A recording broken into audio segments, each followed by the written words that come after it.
ప్రభునామంలో మీకు అందరికీ శుభములు తెలియజేసుకుంటున్నానండి.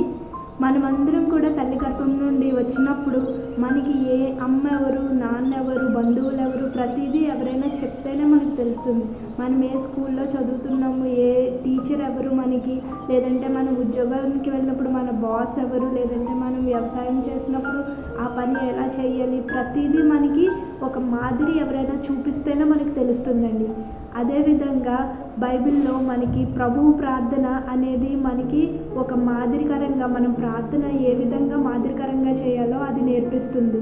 ఎలా అయితే శిష్యులు యేసుక్రీస్తుని అడుగుతున్నారు, ప్రభువా ఎలా ప్రార్థన చేయాలో మాకు నేర్పించండి అని. అప్పుడు యేసయ్య చెప్తున్నారు ఇలా, మత్తయి 6వ అధ్యాయంలో 9వ వచనం నుండి, కాబట్టి మీరు ఇలాగూ ప్రార్థన చేయండి, పరలోకమందున్న మా తండ్రి, నీ నామము పరిశుద్ధపరచబడునుగాక, నీ రాజ్యం వచ్చునుగాక, నీ చిత్తం పరలోకమందు నెరవేరుచున్నట్లు భూమి అందును నెరవేరునుగాక.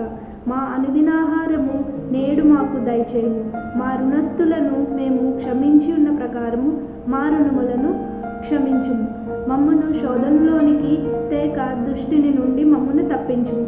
ఈ విధంగా యేసుక్రీస్తు మనకి ప్రార్థన ఏ విధంగా ఉండాలో నేర్పిస్తున్నారండి. దీని ద్వారా మనము ఏం తెలుసుకుంటామంటే, ప్రభు ప్రార్థన ఏ విధంగా చేయాలి, ఒక మాదిరి ప్రార్థన మనకు నేర్పిస్తున్నారు. ఇందులో 2 విషయాలు మనం గమనించవలసి ఉన్నదండి. ఏంటంటే, మనము తండ్రిని ప్రభు ప్రార్థనలో మనము నేర్చుకునేది ఏంటంటే, మన ప్రభువుని మనము ఏ విధంగా సంబోధిస్తున్నాము, మన జీవితాల్లో మన ప్రభువుని ఏ విధంగా మనం చూస్తున్నాము. ఆయన ఆశపడేది ఏంటంటే, మనము మన ప్రభువుని మన తండ్రిగా, మన సొంత పరమ తండ్రిగా మనము అంగీకరించి ఒప్పుకొని ఆ విధంగా ఆయన మీద ఆధారపడాలని ఆయన ఆశిస్తున్నారండి మన నుండి.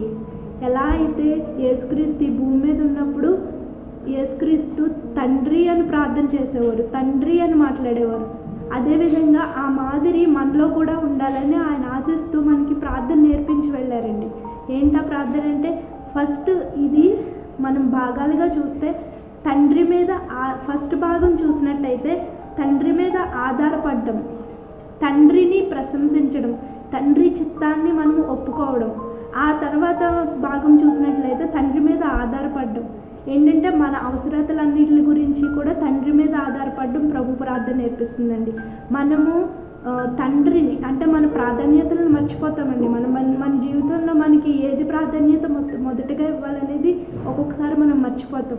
అప్పుడు ఈ ప్రభు ప్రార్థన మనం చదివినప్పుడు ఆ ప్రాధాన్యతలు మనకు గుర్తొస్తుంది. మన మొదటి ప్రాధాన్యత ఎప్పుడూ కూడా మన తండ్రి ఉండాలి.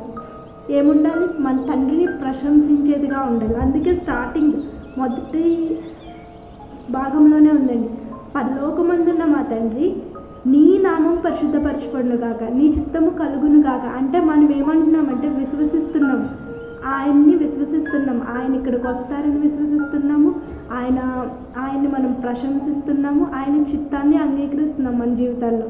నెక్స్ట్ ఏంటంటే, ఆయన మీద ఆధారపడ్డం. ఏంటి? మా అనుదిన ఆహారము మాకు దయచేయము. ఆయన మీద ప్రతిదానికి మనం ఆధారపడుతూ ఉన్నామండి. ఏ విధంగా అయితే రోమీయులకు రాసిన పత్రిక 8వ అధ్యాయము 15వ వచనంలో చూద్దామండి.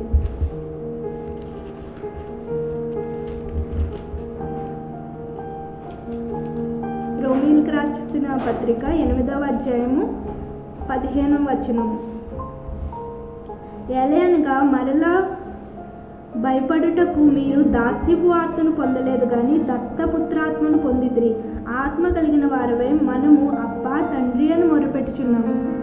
ఇక్కడ ఏమని రాసిందండి? మనం తండ్రిని ఏమని పిలవాలి? తండ్రి, అబ్బా తండ్రి అని మనం మొరపెట్టుచున్నామండి.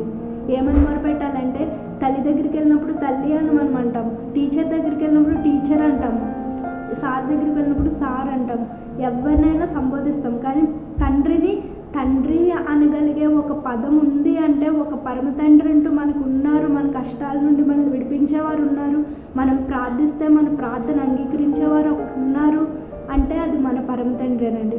అందుకే ఈ వాక్యం ద్వారా దేవుడు మనల్ని గుర్తు చేస్తున్నాడు. ఏంటంటే, దేవుడు మన పరమ తండ్రి, ఒక పరలోకపు ప్రార్థన ఉంది, దాని ద్వారా మనము ఒక విధానం నేర్చుకున్నాం. పరలోకపు ప్రార్థన ద్వారా ఒక పద్ధతిగా ఒక ప్రార్థన ఎలా ఉండాలంటే, ప్రభువుని ప్రశంసించేదిగా, ప్రభు చిత్తాన్ని మన జీవితంలో అంగీకరించేదిగా, ప్రభువు మీద ఆధారపడేదిగా మన ప్రార్థన ఉందండి.